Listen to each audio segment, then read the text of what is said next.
Hi everybody. In this week's video, Michelle Person will be sharing with us about the time in her life when she had to move to KZN to live with her foster family, the Ferricks. The Ferricks are also my family, my forever family, which I am adopted into. Michelle will explain and take us through a journey how situations with her circle of friends at the time impacted her life, where she had to then remove herself from that situation.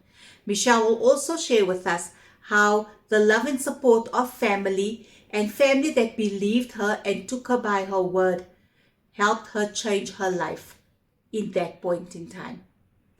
Enjoy this video with us. Thank you. Good afternoon, everybody, and thank you once again for sharing your platform with me to continue to share my story. Today, I would actually like to talk about my foster parents, my mom and dad, the Ferricks, Carolyn, Edmund, and my brother and sister, Mark and Bianca. Last week, I did mention that my biological family surprised me when I moved to Durban to live with my foster family. The reason behind me moving to Durban with my family is that, unfortunately, I did get involved with the wrong crowd of friends, and I must have been extremely oblivious and naive to never even notice that they were doing drugs, because that is the story that was being told and spread around, is that I was involved in doing drugs, and like a broken telephone, by the time the story gets to someone else, it is blown way out of proportion.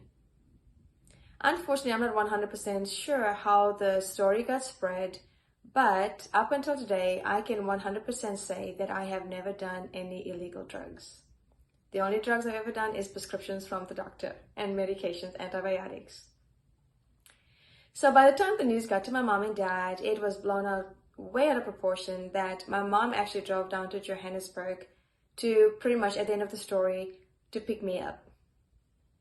My mom happened to come the day after I actually had gone out the night before. So as we know, back home in the clubs and places you go out to, people tend to smoke and, obviously drink, but mostly smoke. So it sticks to you and it smells on you, your clothes, your hair and everything.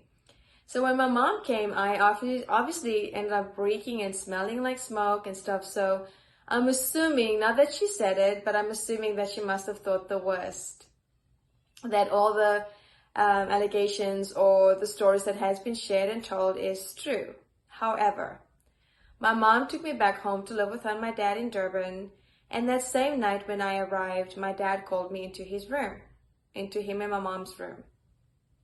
My dad told me that we will be having this discussion once. However, he needed for me to be bluntly and honestly honest and openly honest with him. So my dad asked me the question, is it true all the stories that we have heard about you doing drugs and doing things that's not okay? I told my dad that no, it is not the truth, and I have not been doing drugs, and honestly speaking, I've never witnessed those friends do any in front of me either. But like I've said in the beginning, I must have been pretty naive or extremely oblivious to the situation. At that time, my dad took me for my word, and that was the end of the discussion.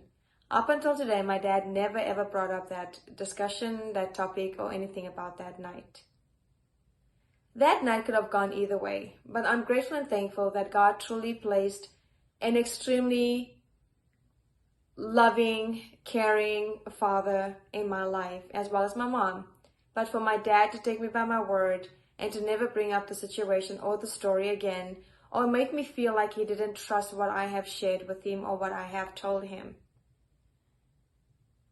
Like I said, the night could have gone either way, or the discussion could have gone either way. But that night, I honestly promised myself that I would want to continue to be a better person every day, not just for my parents and my family, but for me as well too. Because every choice I make, it has a ripple effect and affects my family and friends around me. So Daddy, I'm grateful and thankful that we did have that discussion, and I'm truly thankful that you trusted me and took me by my word when I told you that I haven't done all those things that was claimed to have been done. That built more character for me, and it honestly built my relationship and my bond closer with my dad.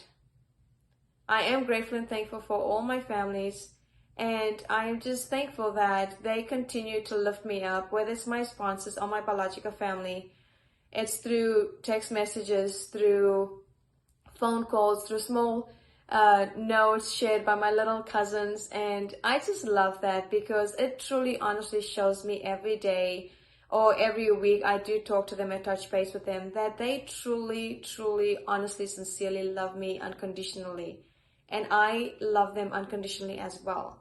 So once again, as I've said, it's not always a pretty picture, and I'm not just sharing the pretty stuff. Like I've said, it's the good, the bad, and the ugly. However, love overcomes it all. I'm so grateful and thankful for sharing my story with you, and I pray that this platform will continue to open up to more people to share their stories. Angie has truly been a blessing to me because I have been trying to figure out how to share my story with my kids as they are younger, and I didn't want to confuse them with moms and dads and uncles and aunts. However, they do know my mom and my dad, the Ferricks and Mark and Bianca, because we talk to them quite often. And we share the pictures from South Africa about Sivan and Felicia and Mel, my sister Samantha, Mark and Craig, my cousins Leanne, Anna. So when they do see the pictures, you know, they remember some of my moms, some of my dads, my cousins, my brothers, my sisters.